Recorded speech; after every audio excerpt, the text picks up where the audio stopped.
and I'm feeling good.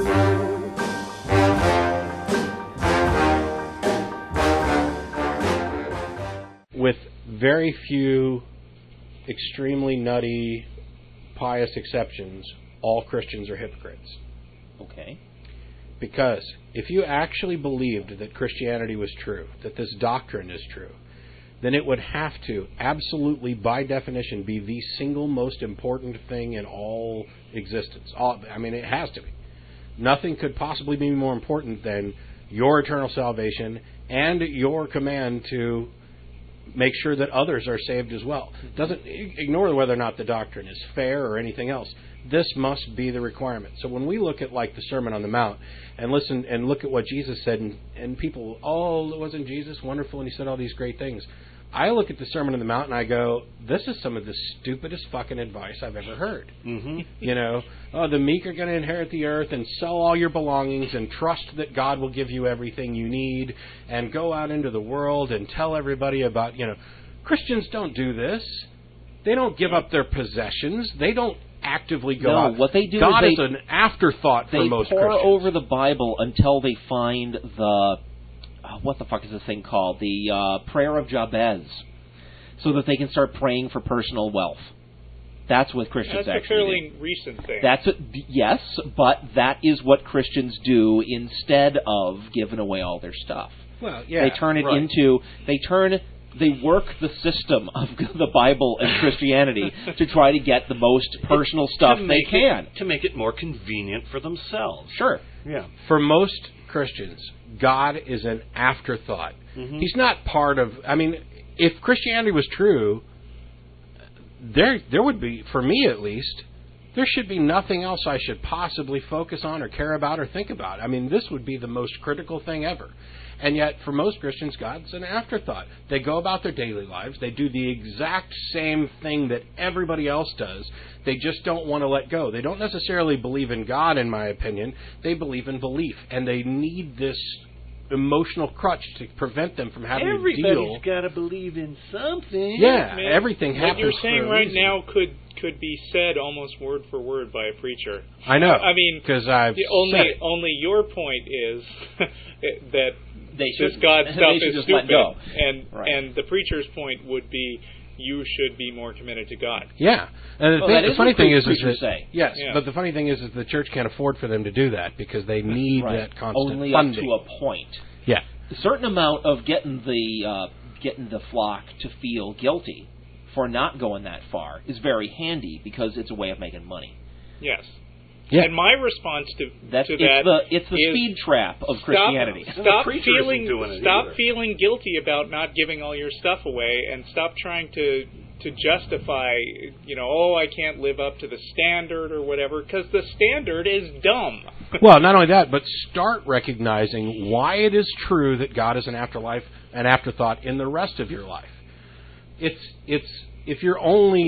If you believe just because it's comfortable, just because your parents did, just because it seems to be the thing to do, or because it helps you have to not deal with difficult things, and you're able to go through the rest of your life just like everybody else in this room, doing the same stuff, having the same thoughts, the same feelings, dealing with the same issues, and it's only when things get just really harried... Doing the same audio show, which really pisses me off. I wish Christians would stop doing our audio show. Stop doing the nonprofits, you bastards.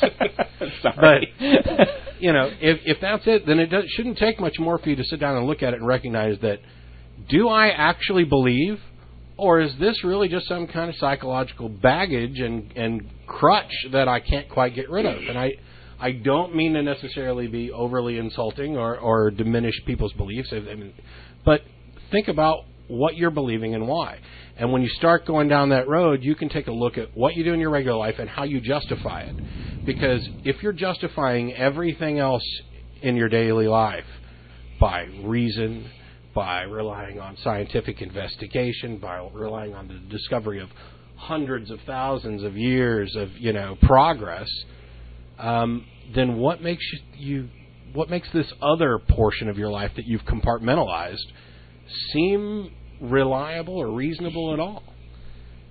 These people, and I hate to use that phrase, but you can tell that it's fear and ignorance, because when you start attacking the tenets of Christianity, they have this knee-jerk, oh, shit, you can't say anything about that, that's true, that's, how dare you blaspheme, and this is true, when 10 minutes before, they had no concern and no consideration for what you're actually talking about. They didn't.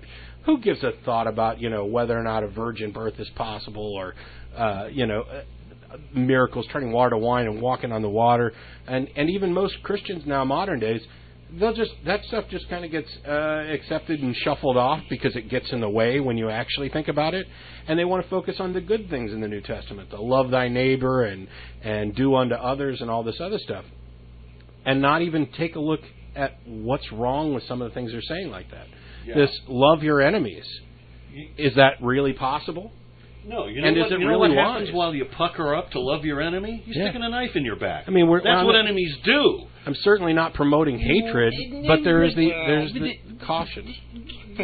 Okay, there are little that'll qualify as a hand raising. Thank you. So no, that there are little bits of stuff.